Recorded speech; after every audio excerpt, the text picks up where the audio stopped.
Hello दोस्तों, स्वागत है आपका पेंडुलम वीडियो पे। और हम लोग आज डिस्कस करेंगे डेली करंट अफेयर्स 12 जून 2020 की। चलिए स्टार्ट करते हैं हम लोग सेशन को। देश में पहली बार कोविड-19 संक्रमण से स्वस्थ हुए लोगों की संख्या इसके रोगियों से अधिक हो गई है। यह इस बीमारी पर नियंत्रण की दिशा में एक अच्छी खबर है। अब तक देश में 1,35,205 कोविड-19 के रोगी ठीक हो चुके हैं, जबकि वर्तमान संक्रमितों की संख्या 1,33,632 है। इन लोगों का इलाज चल रहा है और देश में स्वस्थ होने की जो दर है वो बढ़कर 48.88% पर पहुंच गई है। चलिए इससे जुड़ा एक प्रश्न देखते हैं, इनमें से कौन सा कथन सही है। देश में पहली बार कोविड-19 महामारी से स्वस्थ हुए लोगों की संख्या इसके रोगियों से अधिक हो गई है। कोविड-19 जीवाणु के कारण फैलने वाली बीमारी है। नीचे दिए गए कोड से सही उत्तर का चयन करिए।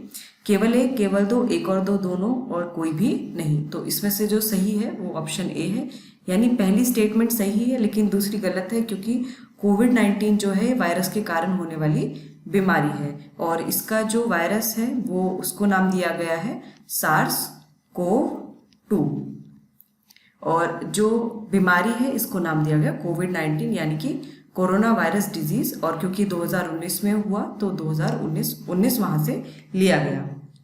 चलिए अगली न्यूज देखते हैं। वर्ष 2020-21 के लिए पर ड्रॉप मोर क्रॉप के तहत राज्यों को 4,000 करोड़ रुपए का वार्षिक आवंटन। वर्ष 2020-21 के लिए प्रधानमंत्री कृषि सिंचाई योजना के पर ड्रॉप मोर क्रॉप घटक के तहत राज्यों को 4,000 करोड़ रुपए का वार्षिक आवंटन किया गया है। हाल ही में केंद्रीय कृषि मंत्रालय ने यह घोषणा की है। साथ ही सरकार ने नाबार्ड के साथ 5,000 करोड़ रुपए का सूक्ष्म सिंचाई कोष बनाया गया है। इस कोष का उद्देश्य राज्यों को सूक्ष्म सिंचाई के विस्तार के लिए संसाधन जुटाने में सुविधा प्रदान करना है। यह योजना ड्रिप और स्प्रिंकल सिंचाई प्रणाली व अन्य सूक्ष्म सिंचाई प्रौद्योगिकियों के माध्यम से खेत स्तर पर जल उपयोग दक्षता बढ़ाने के लिए है। ड्रिप माइक्रो इरिगेशन तकनीक न केवल पानी बचाने में मदद करती है बल्कि उर्वरक उपयोग, श्रम खर्च और अन्य इनपुट लागतों को कम करने में भी मदद करती है। PMKSY 2015 में शुरू की गई एक केंद्र की प्रायोजित योजना है।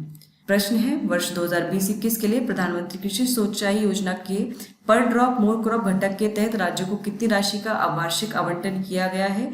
4,000 करोड़, 5,000 करोड़, 6,000 करोड़ और 7,000 करोड़। तो इसका सही उत्तर है ऑप्शन ए यानी कि 4,000 करोड़। अगली न्यूज है, गहन जलमग्न बचाव वाहन DSRV कॉम्प्लेक्स का विशाखापट्टनम में उद्घाटन। हाल ही में गहन जलमग्न बचाव वाहन DSRV कॉम्प्लेक्स का विशाखापट्टनम में उद्घाटन किया गया है। DSRV कॉम्प्लेक्स को नए शामिल सबमरीन रेस्क्यू सिस्टम को समायोजित करने के लिए डिजाइन किया गया है।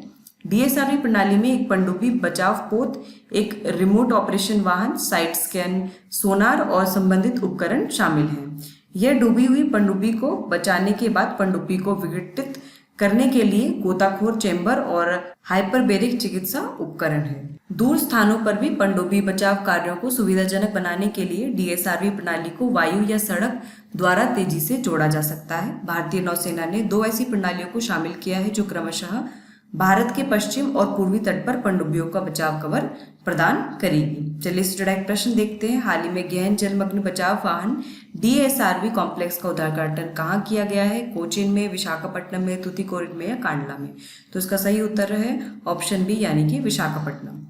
अगली न्यूज है, बांग्लादेश सरकार ने कोविड-19 के उपचार हेतु प्लाज्मा विनिमय की सुविधा के लिए एक ऑनलाइन नेटवर्क शुरू किया है। हाल ही में बांग्लादेश सरकार ने कोविड-19 के उपचार हेतु देश में प्लाज्मा विनिमय की सुविधा के लिए एक ऑनलाइन नेटवर्क शुरू किया है। इस पहल का नाम सहयोद्धा है और बांग्लादेश में कोरोना से संक्रमित लोगों की संख्या 71,000 हो गई है, जबकि इसके अब तक 975 लोगों की मौत हो गई है।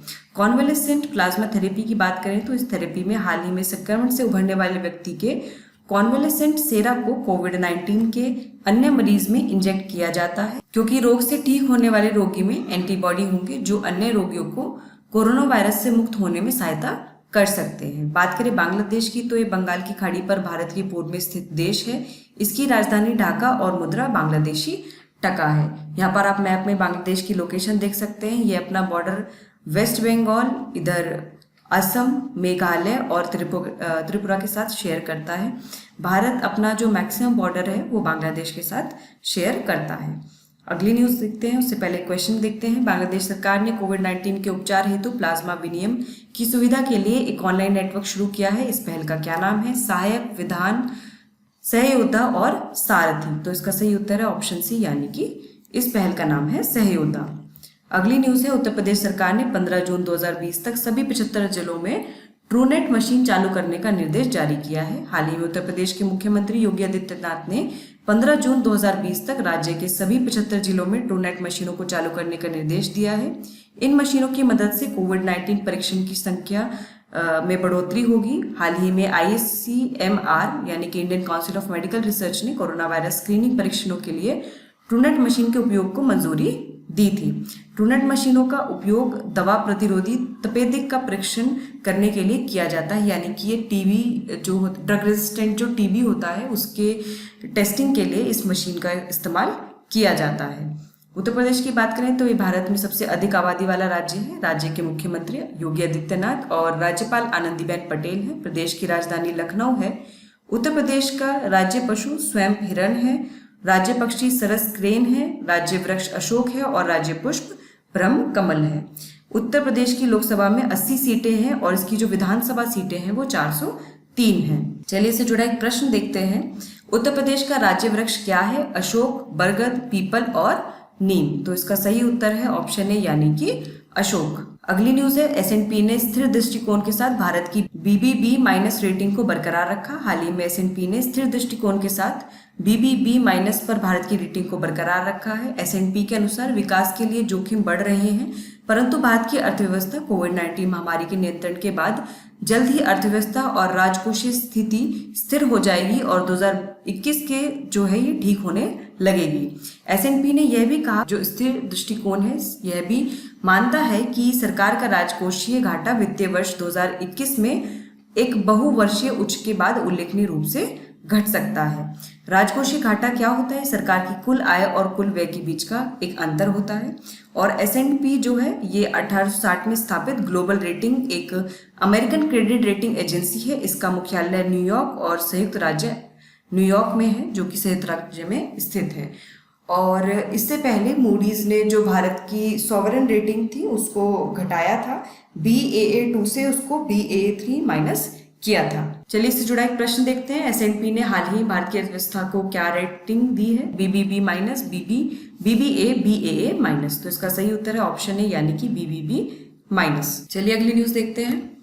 एशियाई शेरों की संख्या में लगभग 29% की वृद्धि। हाल ही में गिरवन क्षेत्र में जनसंख्या आकलन अभ्यास किया गया, जिसमें यह पाया गया कि जो शेरों की जो संख्या है उसमें 29% की वृद्धि हुई है। गिरवन क्षेत्र और तटीय सौराष्ट्र के अन्य राजस्व क्षेत्र में शेरों की संख्या 674 हो गई है। अंतिम गणना 2015 में की गई थी जब, और उस समय जो आबादी थी शेरों की वो 523 थी और इसमें लगभग 29% की वृद्धि हुई है। शेरों का वितरण 2015 में 22,000 वर्ग किलोमीटर से बढ़कर 2020 में 30,000 किलोमीटर वर्ग का हो गया है।